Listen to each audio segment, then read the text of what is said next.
السلام عليكم ورحمة الله وبركاته. مرحبا بكم أعزائي الطلبة في محاضرة جديدة من محاضرات الوحدة الثالثة اللي هي بعنوان سيركت أناليسيز، والتي درسنا فيها موضوع مهم جدا وهو موضوع النودل أناليسيز. كان بدون فولتج سورس وأضفنا إليه فولتج سورس، وتعاملنا مع شغلة جديدة بالنسبة لنا اللي سميناها السوبر نود. محاضرة اليوم هي المحاضرة رقم 13 والتي تحمل عنوان مش أناليسيز. طبعا الآن احنا هننتقل من استخدام قانون كيرشوف اللي هو كيرشوف كارنت لو إلى كيرشوف فولتج لو. إذا في كيرشوف كارنت لو هذا أعطاني النودل، وفي عندي الكيرشوف فولتج لو بدي تضلك متذكرها، هذا حيتعامل مع المش أناليسيز. هنقسم الموضوع هذا إلى جزئين كما فعلنا في المحاضرة اللي فاتت. الجزء الأول هنتكلم فيه على المش أناليسيز without current source، ومن ثم حنضيف الكرنت سورس ونشوف كيف نتعامل معه. هدف هذه المحاضرة هو انه نتعلم على طريقة جديدة لتحليل الدوائر الكهربية، ولا سيما التي تحتوي على العديد من الاليمنتس، وبالتالي بختصر المعادلات بشكل ممتاز جدا. طبعا في نهاية هذه المحاضرات ممكن تسألوني تقولوا لي طب متى بستخدم النودل اناليسيز ومتى بستخدم المش اناليسيز. هذا الجواب حتلاقوه موجود عندكم في اذهنكم لما تعرفوا الطريقتين، وحنلخصهم باختصار شديد جدا متى بستخدم النودل ومتى بستخدم المش لو تعرضت الى سؤال وترك لي الحرية في الاختيار. في البداية بنقول انه مش analysis provide another general procedure for analyzing circuit using mesh current as a current variable. اذا قارنت هذه الجملة بالمحاضرة رقم 11 لما تكلمنا على النودل اناليسيز، لقينا انه استبدلنا بدل المش كارنت سميناها نود فولتجز as circuit variable.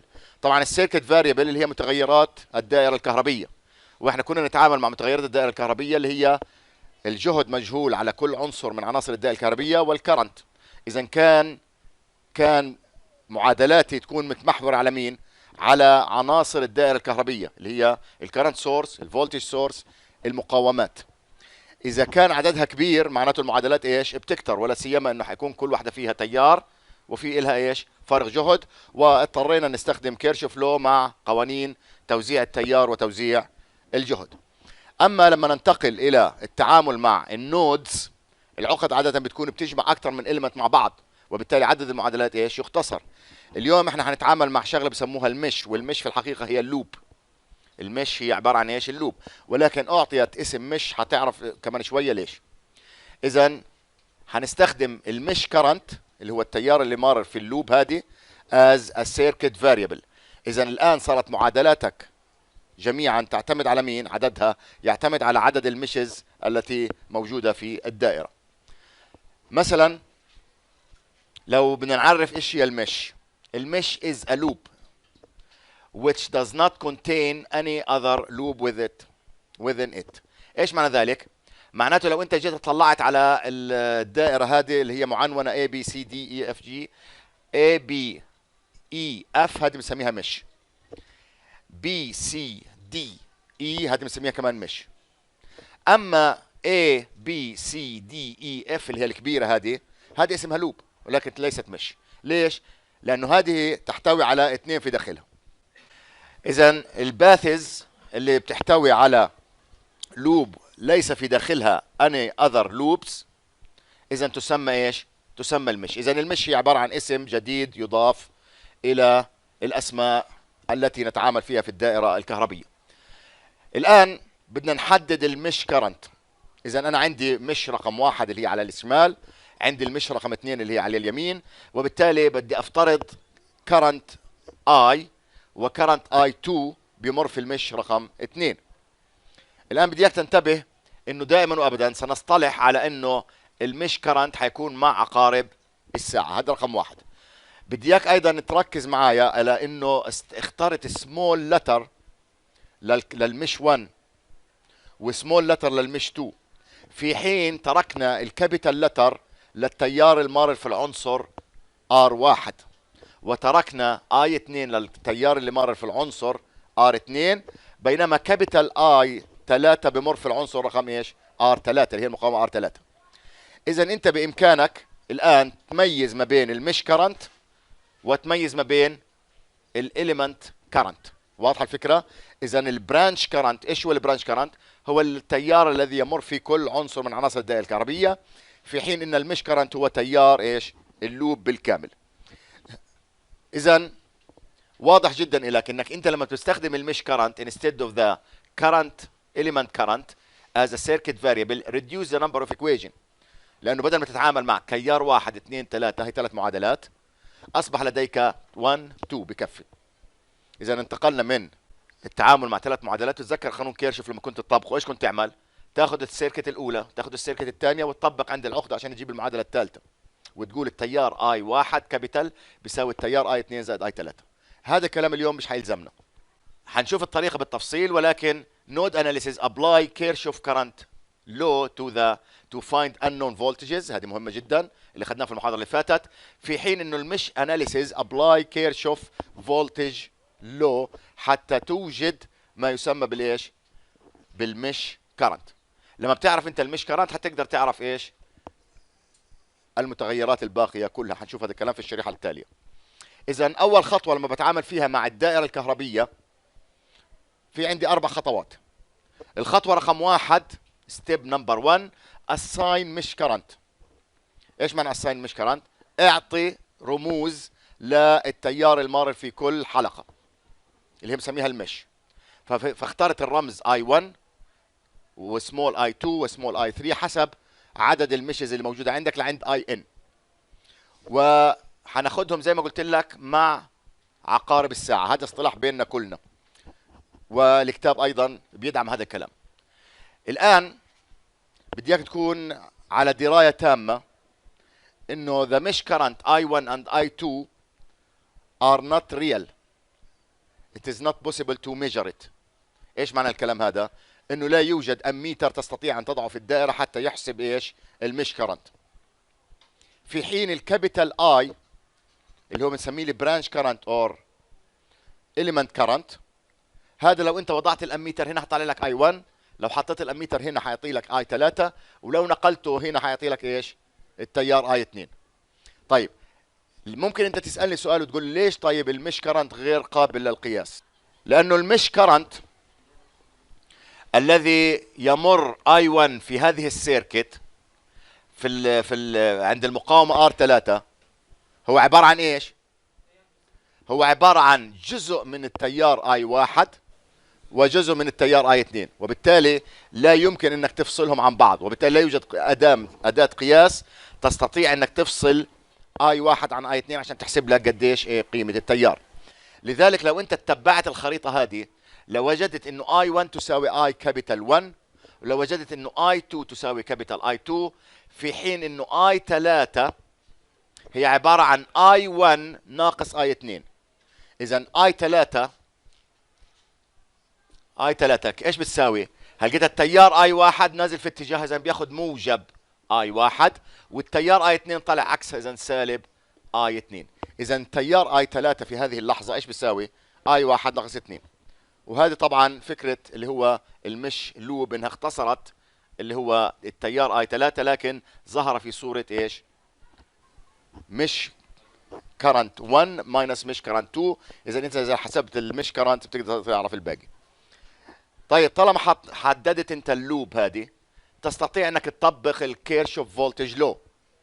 تعرفها كيف؟ بتقول ناقص V1 زائد I سمول 1، لانه بطلنا نتعامل الا مع I سمول 1 في R1 زائد I1 في R3 ناقص I2 في R3، لانه رايح في عكس الاتجاه. بتتذكر القاعده اللي قلت لك اياها تبعت الفولتج دروب وفولتج ايش؟ فولتج رايز. طلعت معاك معادله، هذه المعادله بتستخدم قانون اوم حتى تعوض عن ايش؟ عن قيمه الفولتج اللي موجوده عندك، ومن ثم بتحلها جبريا او بتحلها بالطريقه اللي انت بتعرفها، اما بالاليمينيشن او بالكريمر رولز اللي هي بتاعت المصفوفات، وبيطلع معك الحل. هذه الطريقه انا شايفها اسهل بكثير من طريقه ايش؟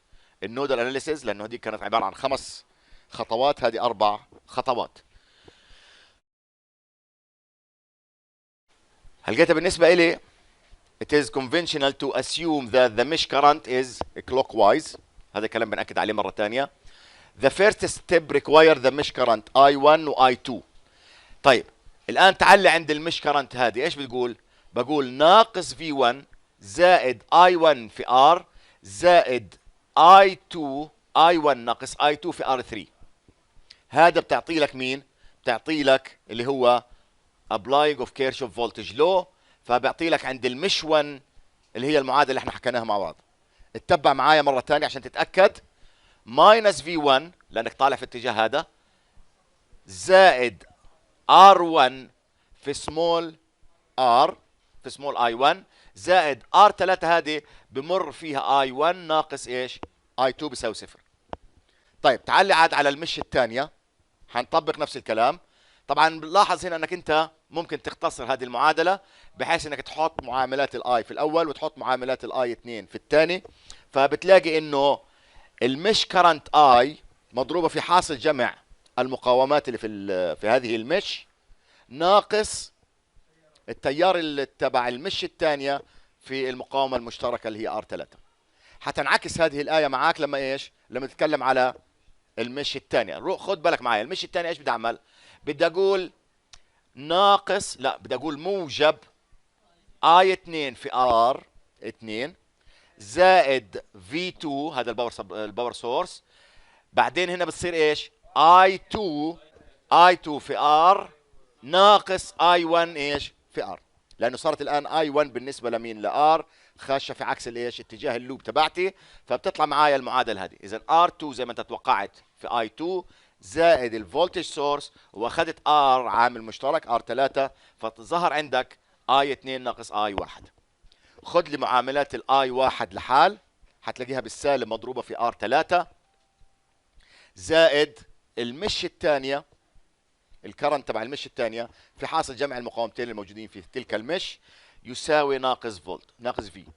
الهدف من ترتيب المعادله بهذا الشكل I1 بعدين I2 تساوي V او I2 او I1 تساوي V. حتى لما بدي اجي احلها جبريا عن طريق الاليمينيشن او لو بدي احلها عن طريق الكريمرز رول اقدر ايش؟ ارتب المعادله بشكل ايش؟ سلس وبدون ما اخطا.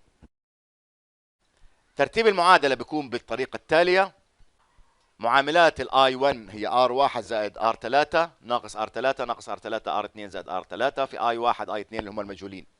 انت بتدور على مين؟ على المش كرنت.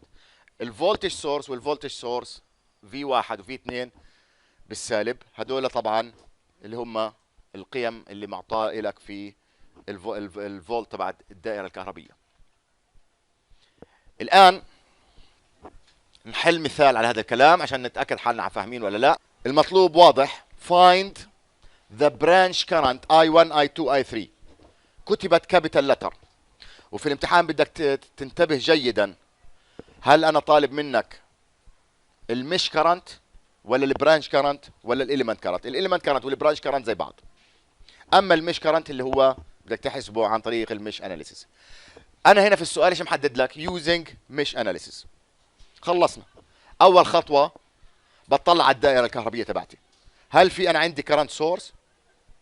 ما فيش عندي كرنت سورس، عندي فولتج سورس. اذا انا بستخدم الطريقه تحت محاضره اليوم اللي تحت محاضره 13 اللي بتعامل فيها مع افتراض كرنت I1 وكرنت I2 في المش الاولى والمش الثانيه. هل في مشز اخرى؟ لا. وبختارهم مع عقارب الساعه كالمعتاد. نيجي الان للخطوه الثانيه. طبعا اي كابيتال واي كابيتال واي كابيتال دول مش دعوه فيهم. بدي اجي اتعامل مع اللي هو كيرشوف فولتج لو. فخد بالك معايا. فور ذا مش 1 اول شيء ببدا من هنا. سالب 15 زائد 5 سمول اي 1 زائد 10 اي 1 ناقص اي 2. لا زائد 10 فولت. هذه المعادله تبعتك. اذا زي ما انت حكيت ناقص 15 فولت زائد 5 اي 1 زائد 10 اي 1 ناقص اي 2 زائد ايش؟ 10 بيساوي صفر. وانتبه جيدا انه انا بتعامل هنا مع المش كرنت وليس البرانش كرنت عشان ما تغلطش. المعادله هذه بعيد ترتيبها على النحو التالي. باخذ الاي، ايش في عندك هنا اي؟ في عندك 5 اي و10 اي 15. بقسم على 5 بيعطيني 3 اي، وطبعا بقى ناقص 15 و10 المجموع تبعهم بصير 5 على 5 بيعطيني سالب 5، بودي على الطرف الثاني بصير سالب، بصير موجب 1. وطبعا في عندك هنا 10 ناقص اي 2، اذا تقسم على 5 بصير ناقص 2 اي 2. هذا الكلام بيضع لك المعادله في ايش؟ في ابسط صوره إلها.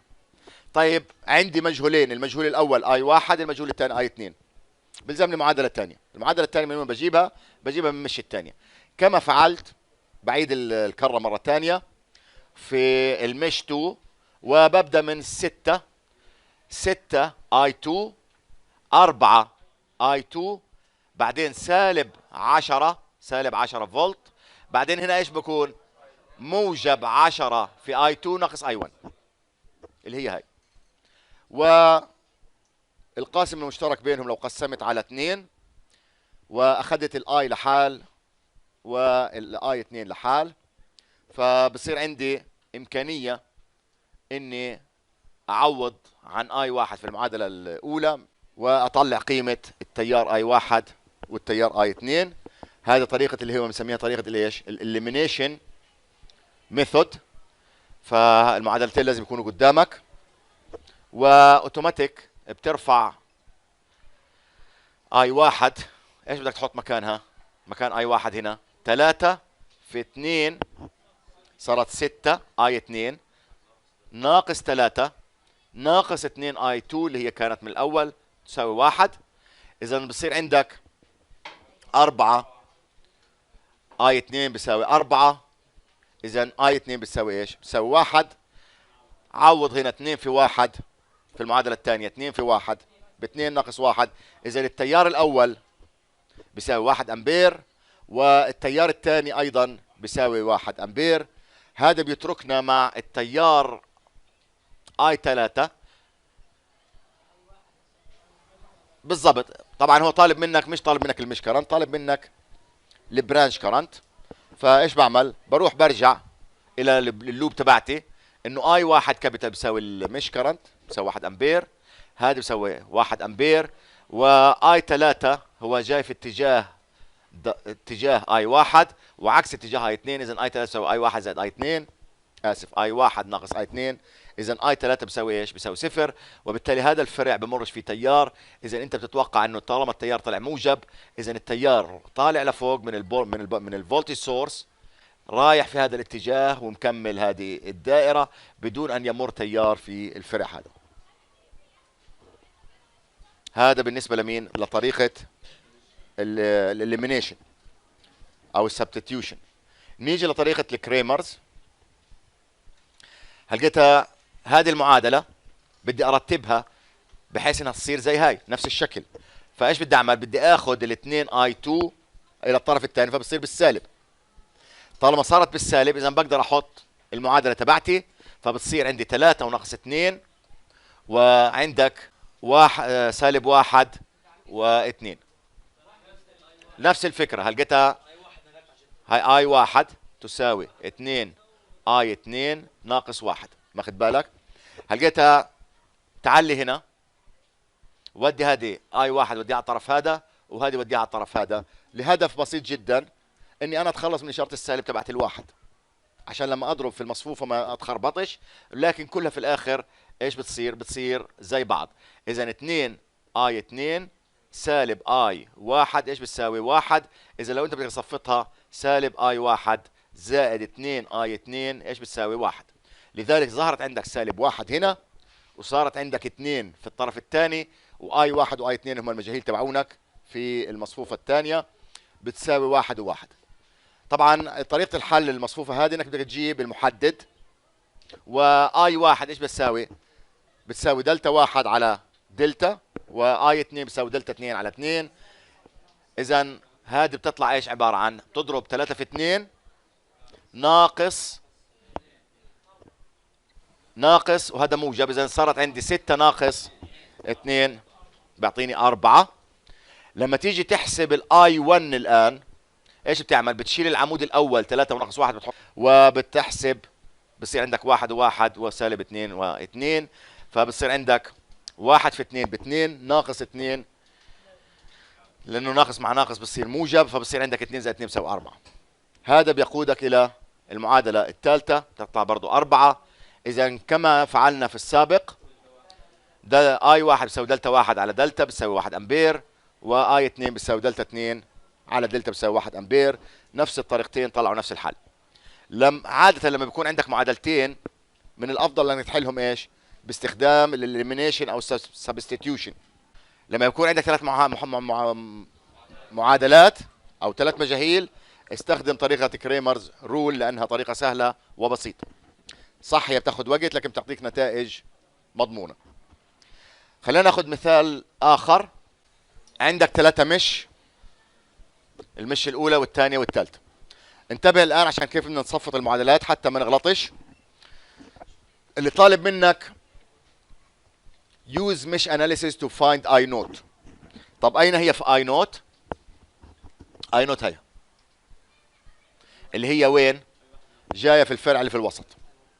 اول خطوه بعملها باستخدام المش اناليسيز اني ايش بعمل؟ بحدد التيارات المش لوب. عندي اللوب اللي على الشمال، عندي اللوب اللي فوق، عندي اللوب اللي تحت. بحطهم كلهم مع عقارب الساعه، وانا حر بسمي هذه اي 1 اي 2 اي 3. طالما انتهى الامور زي كده، بلقي نظره سريعه على الموضوع هذا، بلاقي انه هذا الفرع من هذه المقاومه تشترك ما بين اي 1 واي 2، في حين انه هذا الفرع اللي هي 12 اوم هي مشتركه ما بين اي 1 واي 3، والاربعه اوم مشتركه ما بين اي 2 واي 3. غير هيك الامور سهله. كذلك براقب الدائره هذه هل فيها كرنت سورس؟ لا فيش فيها كرنت سورس، كله فولتج سورس. واذا اطلعت على هذه الاليمنت هذا ايش بنسميه؟ كرنت كنترول كرنت سورس. مظبوط الكلام؟ لا غلط. كرنت كنترول فولتج سورس، لانه لو كرنت سورس كان هذا ساهم. اذا احنا الان في طريقه اللي هو المش اناليسيز without كرنت سورس. بالنسبه لي الحل كالمعتاد فور مش 1. تبع معايا سالب 24 بعدين 10 في اي 1 ناقص اي 2 زائد 12 اي 1 في اي 3 ناقص اي 3. احسنت. اذا طلع معايا ناقص 24 زي ما انت قلت، زائد 10 في اي 1 ناقص اي 2 زائد 12 اي 1 ناقص اي 3. بمجرد ما انك انت استوعبت الدائره وفهمت كيف تشتغل، الان الخطوه اللي بتيجي بعد ذلك هي تبسيط هذه المعادله ووضعها في صوره اي 1 اي 2 اي 3 مع معاملاتهم. لما بنيجي نبسطها تعطينا 11 اي 1 ناقص 5 اي 2 ناقص 6 اي 3 بيساوي 12. انا هذا الكلام في البيت بدك تقعد وتحسبه عشان تطلع نفس المعادله. احنا عشان نستفيد من الوقت هذا الموضوع سهل بالنسبه لك. بتفك الاقواس وبتجمع معاملات الاي 1 ومعاملات الاي 2 ومعاملات الاي 3. الان فور مش 2 اللي هي هذه جايه مشتركه ما بين اي 1 واي 3. على كل في الفرع هذا ما فيش ولا عنصر هنا في العلوي. اول مقاومه بلاقيها اللي هي مش مشتركه 24 اي 2. وبدي اياك دائما تنتبه، التيار دائما من الهاي فولتج الى اللو فولتج، هذا بالنسبه للمقاومه، هذا الكلام حكيناه. وبالتالي في حاله اتجاه الفولتج ايش؟ دروب، فبيكون دائما موجب. اذا ايش بتقول؟ موجب 24 اي 2. اما بالنسبه لهي المقاومه فهو موجب بالنسبه لاي 2، لكن بالنسبه لاي 3 فهو سالب. ليش؟ لانه هي المش اللي بتحدد لك وين الهاي واللو. المش اي 2 هذا بتقول لك هذا هاي هذا لو، وبالتالي هذا اي 2 في 4. اما بالنسبه لاي 3 فاي 3 رايح من السالب الى الموجب. مين اللي حكم هذا الكلام؟ لانك انت بتتعامل مع المش رقم 2. ما حدش يتلخبط ويقول لي ليش كان بالنسبه لهذا موجب وكان بالنسبه لهذا سالب. الان الايه هذه حتنعكس لما مين؟ لما نتكلم على المش رقم 3. اي 3 حتقول لي هذا موجب وهذا سالب، فحتشوف اي 2 هذه المقاومه سالب موجب. لذلك بكل سهوله ايش بكتب؟ 24 اي 2 زائد 4 في اي 2 ناقص اي 3. بنكمل هنا زائد 10 اي 2 ناقص اي 1. اذا صرت انت الان خبير في وضع معادلات المشز لللوب الثلاثه. وكالمعتاد في عندي اي 2 24 اي 2 وفي عندي 4 اي 2 وفي عندي 10 اي 2. بجمعهم كلهم مع بعض بيطلع معايا اللي هو ناقص 5 اي 1 زائد 19 اي 2 ناقص 2 اي 3. ولاحظ الترتيب، اي 1 قبل اي 1، اي 2 قبل اي 2، واي 3 قبل اي 3 تساوي هذا الشكل المنتظم تبع المعادله. اما بالنسبه للمشي رقم 3 اللي هي هاي، انتبه للنقطه هاي. هنا في عندك فولتج سورس، والاربع اي نوت هي قيمه الفولتج، بالرغم من انه هذا التيار يقاس بالكرنت. وقلت لك هذا كلام سابقا انه المعامل هذا 4 له وحده ايش؟ فولتج على امبير بالضبط. فبالتالي تقلقش من الموضوع هذا، بس اوعك تغلط وتفكروا هذا ايش؟ كرنت سورس. هذا فولتج سورس ووحدته بالفولت. فمجرد ما انت تطلع على هنا ايش بيطلع معك؟ موجب 4 اي نوت، والاي نوت اللي انت بدك تحسبها، وبيطلع هنا زائد 12 اي 3 ناقص اي 1 زائد، لاحظ هنا اخذت زائد 4 اي 3 ناقص ايش؟ اي 2. لانه هذه المقاومه بالنسبه للمش الثالثه كان الهاي الفولتج هنا واللو فولتج هنا. هذا المش ثبتت هذا التيار. بالنسبه للمش كرنت 2 حيشوف الريزيستنس هذه بسالب موجب المره هاي، فحياخذ اشاره سالب. عشان هيك المعادله طلعت عندك 4 اي نوت زائد 12 في اي 3 ناقص اي 1 زائد 4 اي 3 ناقص ايش؟ ناقص اي 2. الان انا عندي المجاهيل تبعتي اللي هي اي 1 واي 3 واي 2، وظهرت عندي اي نوت. اي نوت قد تعتبرها انت هي مجهول رابع، لكن حتلاقي انه اي نوت هي عباره عن ايش؟ بالضبط، هي عباره عن اي نوت نازله لتحت بهذا الشكل، اي 1 ناقص اي 2. اذا اي نوت في هذه الداله ممكن تعبر عنها بايش؟ باي 1 ناقص، ممكن تعبر عنها باي 1 ناقص اي 2. هذا الكلام ليش انا حطيته هيك؟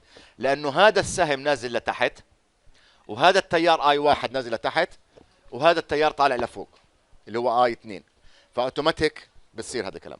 لو كانت اي 2 الى الاعلى، لو كانت اي 2 الى الاعلى في هاي الدائره، فاذا اي نوت بتساوي ايش؟ اي 2 ناقص اي 1. خلينا نستفيد من اي نوت تساوي اي 1 ناقص اي 2. فاوتوماتيك بدخل، فبتصير 4 اي 1 ناقص اي 2 مع المجموعه هذه كلها. بجمع الايز مع بعض، وبجمع اي 2 مع بعض، وبجمع اي 3 مع بعض، فبتطلع معايا معادله ذات الشكل التالي: ناقص اي 1 ناقص اي 2 زائد 2 اي 3. وبأكد عليك مرة ثانية انك تتعود على اختصار المعادلات اثناء حلولك للتمرين. لا تكتفي فقط بفهمك للطريقة، لانه في الامتحان الوقت لن يسعفك للوصول الى المعادلات الثلاثة الجميلة هدول، عشان في الاخر تحسب مين؟ المحددة وتطلع المجاهيل. الان 3 معادلات ب3 مجاهيل، فبحط المعادلات امامي بشكل واضح، وبحط المصفوفة اللي بدها تحلهم. هذه المصفوفة حتاخذ الشكل 11 وناقص 5 وناقص 6 ناقص 5 زائد 19 ناقص 2 وسالب 1 وسالب 1 و2 واي 1 واي 2 واي 3 المجاهيل وثلاث اصفار. الطريقة كالمعتاد، لما بيكون عندك مصفوفة من 3 بدك تجيب الديتيرمنت. ايش بتعمل؟ بتاخذ المحدد هذا وبتكرر اول صفين اللي هو ال11 وال5 وسالب 2. ووين بتحطهم؟